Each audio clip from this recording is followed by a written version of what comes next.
Salam sejahtera dalam kasih Tuhan Yesus. Anak-anak, kita jumpa lagi untuk belajar firman Tuhan bersama-sama. Anak-anak, mungkin kadangkala kalian bingung. Apa yang harus saya pilih? Mana yang benar?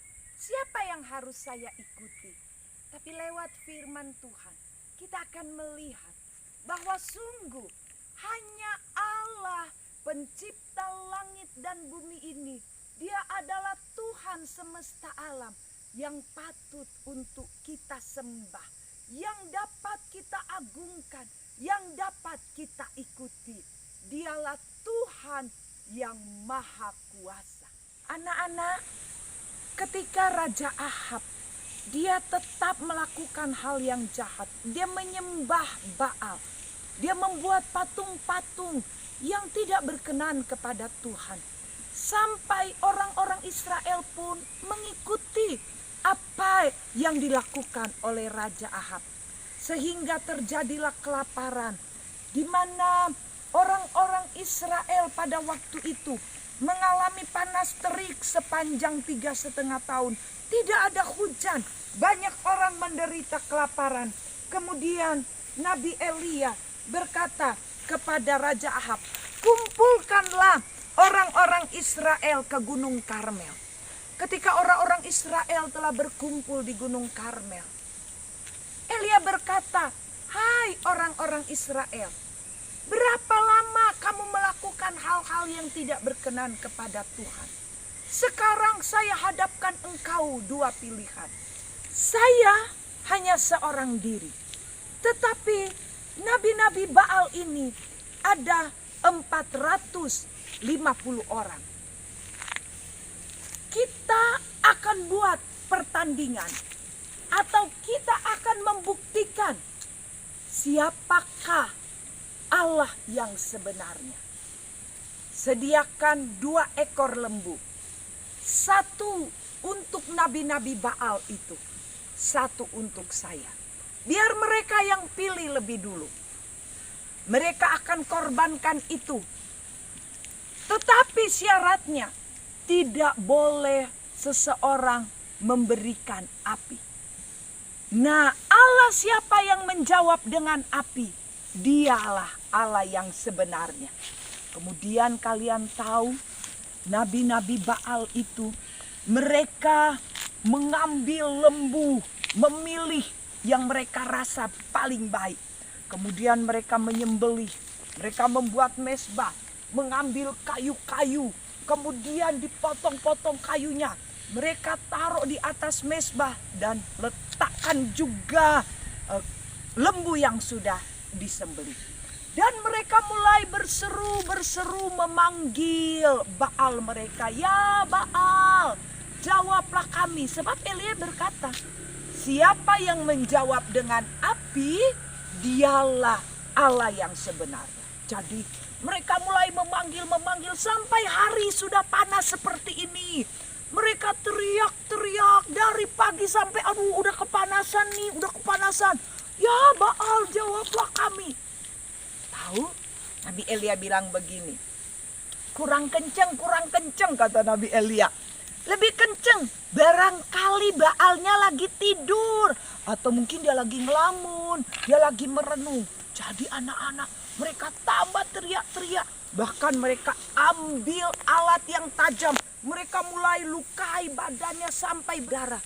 Tapi tidak ada suara, tidak ada jawaban, tidak ada api sedikit pun. Kalian tahu, setelah itu mereka sampai kerasukan. Sekarang kata Nabi Elia, giliran saya. Kemudian dia bongkar mezbah itu. Dia bangun lagi yang baru. Dia susun batu-batu menurut jumlah suku Israel. Dia susun 12 batu. Kemudian dia ambil kayu, dia taruh di atasnya. Dan dia potong lembu itu. Kalian tahu, tidak hanya itu. Sekeliling mezbah dibuat parit, ya, digali parit. Setelah itu Nabi Elia berkata, sekarang kalian ambil air dan siram ke atas korban bakaran itu. 1 kali disiram, 2 kali, sampai 3 kali. Kemudian berdoalah Elia kepada Allah. Dia berkata, ya Allah Abraham, Allah Ishak, Allah Israel, jawablah aku supaya bangsa Israel ini tahu bahwa sungguh Engkaulah Tuhan, Engkaulah Allah yang hidup. Ya Tuhan, jawablah aku dengan api. Ketika Nabi Elia berdoa seperti itu, tiba-tiba dari langit anak-anak turun api dan menyambar membakar semua korban. Waktu seluruh orang Israel itu melihat apa yang terjadi, mereka langsung tersungkur. Mereka sujud menyembah kepada Tuhan semesta alam. Dan mereka berkata, sungguh Tuhanlah Allah. Anak-anak, sejak hari itu mereka berkata, kami mau kembali kepada Tuhan Allah kami. Kami mau menyembah hanya kepada Dia. Dan mereka tidak mau mengikuti lagi dewa-dewa Baal. Mereka tahu sekarang bahwa sebenarnya Tuhanlah Allah yang hidup dan berkuasa.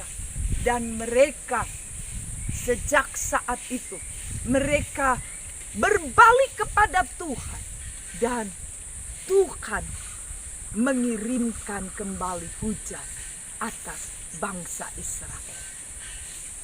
Anak-anak, mari kita tetap setia kepada Tuhan, sebab Dia adalah Allah yang hidup dan berkuasa. Hanya Dialah yang patut disembah. Tidak ada yang lain. Tidak ada benda-benda yang dapat kita kuasa, yang dapat menolong kita selain Tuhan yang dapat menolong kehidupan kita. Terpujilah nama Tuhan. Keluaran 20 ayat 3-5a. Jangan ada padamu Allah lain di hadapanku. Jangan membuat bagimu patung yang menyerupai apapun yang ada di langit di atas, atau yang ada di bumi di bawah, atau yang ada di dalam air di bawah bumi. Jangan sujud menyembah kepadanya atau beribadah kepadanya. Mari kita berdoa. Terima kasih Tuhan Yesus yang baik untuk firman-Mu. Tuhan, kami tahu Engkaulah Allah yang patut disembah, dan tolong kami untuk selalu setia kepadamu. Terima kasih Tuhan, di dalam nama Tuhan Yesus kami sudah berdoa. Haleluya, amin. Puji Tuhan, Tuhan Yesus memberkati kita semua. Sampai berjumpa lagi.